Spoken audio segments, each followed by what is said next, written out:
আকাশ তখন ঝিমধরা নীল, চারিদিকে নিস্তব্ধতা, কিন্তু সেই নিস্তব্ধতার ভেতরেই ছিল এক অলক্ষ্য কাঁপন।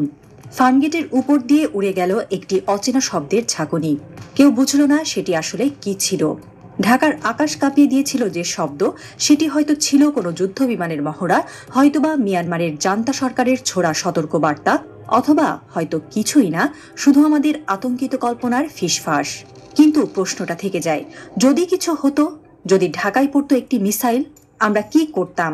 একটি স্বাধীন রাষ্ট্রের সবচেয়ে বড় পরিহাস হলো তার স্বাধীনতা কেবল ভূমির উপরে থাকে, আকাশ থাকে দখলে অন্য কারো। আকাশটা আমাদের নয়, এই লজ্জা আর কতকাল বইবে?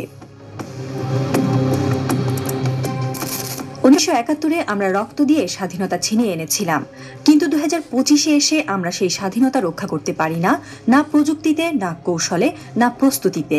আমাদের প্রতিরক্ষা ব্যবস্থার দিকে তাকালে মনে হয় আমরা যেন সেই প্রাচীনকালে পড়ে থাকা এক জাতি, যারা সাহসের গল্প বলে কিন্তু হাতে তলোয়ার নেই। কয়েকটি পুরনো চাইনিজ FM-90 মিসাইল, দু একটি মিগ ফাইটার যেগুলো ওড়ে কিন্তু যুদ্ধের মুখে টিকবে না, আর আছে কিছু সাহসী মানুষ, পাল্টা হামলার স্বপ্ন চোখে নিয়েই তারা মরে যেতে পারে, কিন্তু প্রতিরোধ গড়ে তোলা তাদের পক্ষে সম্ভব নয়। এই কি সেই জাতি যারা একদিন পাকিস্তানের আধিপত্য ভেঙে দিয়েছিল? এক সময়ের তৃতীয় পারমাণবিক শক্তিধর দেশ ছিল ইউক্রেন। তারা বিশ্বাস করেছিল বিশ্বের শক্তিধর রাষ্ট্রগুলো তাদের নিরাপত্তা দেবে, তাই পারমাণবিক বোমা ছেড়ে দিয়েছিল তারা। এরপর কি ঘটল আমরা জানি। রুশ ট্যাঙ্ক যখন কিয়েভের রাস্তায় গর্জে উঠল, তখন পশ্চিমা প্রতিশ্রুতি ছিল কেবল এক বোবার সান্ত্বনা। নিরাপত্তা চুক্তির পাতাগুলো উড়ে গেল কামানের ধোঁয়ার ভেতর। কোনো যুক্তরাষ্ট্র, কোনো জাতিসংঘ তাদের রক্ষা করতে পারেনি। সেই ইউক্রেনের ভুল কি বাংলাদেশও করছে? বিশ্বাসের নামে আত্মসমর্পণ। যখন অন্য দেশগুলো মহাকাশে বেস চালায়, কৃত্রিম উপগ্রহ পাঠায়, তখন আমাদের বিজ্ঞানীরা 2 মাসের বেতন পান না। যারা রকেট বানাতে পারতেন তারা এখন কানাডা, জার্মানির ল্যাবে চুপচাপ গবেষণা করেন। বাংলাদেশের নাম বললে কনফারেন্সের দাওয়াত কমে যায় বলে চুপ থাকেন। একটা সময় বাংলাদেশে এমন সব প্রতিভাবান তরুণ ছিলেন যারা কেবল মেধা দিয়েই বিশ্বে তাক লাগাতে পারতেন, কিন্তু আমরা তাদের সম্মান না দিয়ে বিদেশে পাঠিয়ে দিয়েছি। আজ তারা কাজ করেন নাসার ভেতরে, স্পেসএক্সে কিংবা চীনের বিশ্ববিদ্যালয়ে। তারা রকেট ইঞ্জিনিয়ারিং শেখায়, অথচ তাদের নিজের দেশ আজও প্যারাসুট মডেলে ড্রোন চালাতে শেখেনি। বাংলাদেশের প্রতিরক্ষা প্রযুক্তিতে আজও নেই কার্যকর ড্রোন প্রোগ্রাম, নেই হাইপারসনিক মিসাইল প্রকল্প, নেই ইলেকট্রনিক ওয়ারফেয়ার সিস্টেম। আছে শুধু ফাইল ঘোরানো, সেমিনারে যাওয়ার সরকারি ফটো সেশন, যেখানে দেশকে উপস্থাপন করেন এমন মানুষ যারা AI শব্দের ফুল ফর্মও জানেন না। একটি দেশের আত্মমর্যাদা তখনই নষ্ট হয় যখন মেধা নয়, বরং আনুগত্য হয় পদোন্নতির মাপকাঠি। মেধাবীদের কবর আমরা নিজেদের হাতেই খুঁড়ছি। আকাশ ফাঁকা হয়ে থাকাটা যেন তারই প্রতীক। বাংলাদেশের সীমান্ত ঘেঁষে দাঁড়িয়ে আছে এক অস্থির প্রতিবেশী মিয়ানমার। রাশিয়া থেকে আনা সুখোই যুদ্ধবিমান, দূরপাল্লার মিসাইল, বিদ্রোহীদের দমন করতে গিয়ে এখন তারা এতটাই বেপরোয়া যে ভুল করেও যদি কোনো মিসাইল ঢাকার দিকে ছড়ে, আমাদের প্রতিরোধ কোথায়? রাখাইন রাজ্যের ওপারে পুড়ছে গ্রাম, উড়ছে ড্রোন। এই আগুন যে কোনো সময় বাংলাদেশের সীমান্ত ছুঁয়ে যেতে পারে, কিন্তু আমাদের সীমান্ত জুড়ে নেই আধুনিক রাডার কাভারেজ, নেই অটো রেসপন্স সিস্টেম। শত্রুরা যদি ছদ্মবেশে ঢুকে পড়ে, আমাদের হাতে তখন থাকবে শুধু তড়িঘড়ি বিবৃতি। ভারতের দিকে তাকালেই বোঝা যায় তারা আকাশে আধিপত্য কায়েম করতে কেমন প্রস্তুত। রাফায়েল, তেজস, ব্যারাক, ব্রহ্মস সব মিলিয়ে তারা এখন একটি পূর্ণাঙ্গ আকাশ প্রতিরক্ষা বলয় গড়ে তুলেছে। শুধু তাই নয়, তারা স্পেস ডিফেন্স, স্যাটেলাইট ভিউ ও সাইবার ওয়ারফেয়ারে বড় অগ্রগতি করেছে। আমরা কি করেছি? কিছু অল্প সংখ্যক ট্রেনিং মিশন, কয়েকটি উচ্চশ্রেণীর আমলাকে বিদেশে পাঠানো। তাতেই কি রক্ষা হবে জাতি?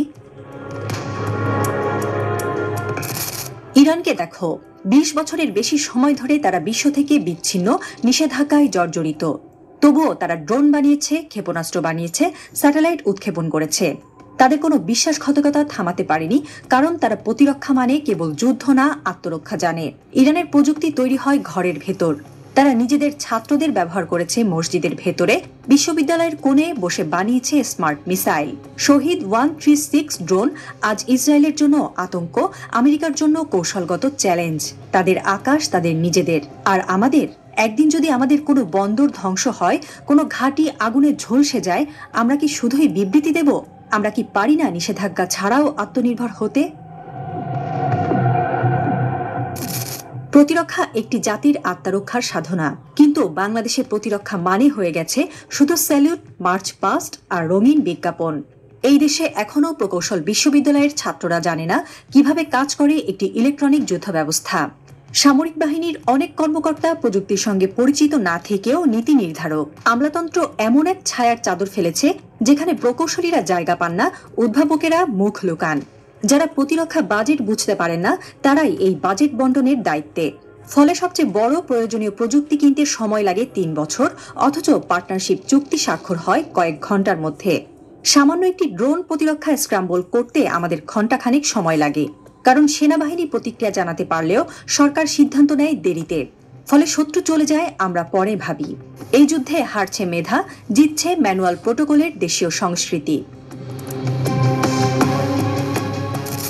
বাংলাদেশে এমন মেধাবী তরুণ তরুণী আছেন যারা 2 মাসে একটি মাঝারি রেঞ্জের ড্রোন বানাতে পারতেন, কিন্তু তাদের জায়গা নেই। তারা এখন গুগলের এআই ডিভিশনে, মেটার প্রোডাক্ট টিমে। বাংলাদেশের আকাশ নয়, তারা এখন ক্লাউডের নিরাপত্তা নিয়ে ব্যস্ত। এই মেধার প্রবাহ ঠেকাতে না পারলে আমরা শুধু মেধা হারাবো না, হারাবো ভবিষ্যৎ। কারণ এই তরুণরাই একদিন বাংলাদেশের প্রতিরক্ষা প্রযুক্তির পেছনে থাকতে পারতেন। তাদের উদ্ভাবন দিয়ে আমরা আকাশের নিরাপত্তা তৈরি করতে পারতাম। কারণ এই দেশে তাদের ডাকার মতো কেউ নেই। যারা রাষ্ট্র পরিচালনা করেন তারা এখনো সাইবার ওয়ার বলতে বুঝেন ফেসবুক পোস্ট। তাদের চোখে তরুণ মানে শুধু ভোটার, দক্ষ পাইলট নয়। উদ্ভাবক মানে শুধু একটি প্রজেক্ট, কৌশলগত শক্তি নয়। এই অন্ধতা আমাদের আকাশ কেড়ে নিচ্ছে প্রতিদিন একটু একটু করে। বাংলাদেশের সামনে এখনো সময় আছে। হয় আমরা ঘুম থেকে জেগে উঠি, প্রতিরক্ষা ও প্রযুক্তিকে নতুন করে নির্মাণ করি, নয়তো একদিন স্বাধীনতা থাকবে কাগজে, পতাকা থাকবে মাটিতে, কিন্তু আকাশ থাকবে অন্য কারো দখলে।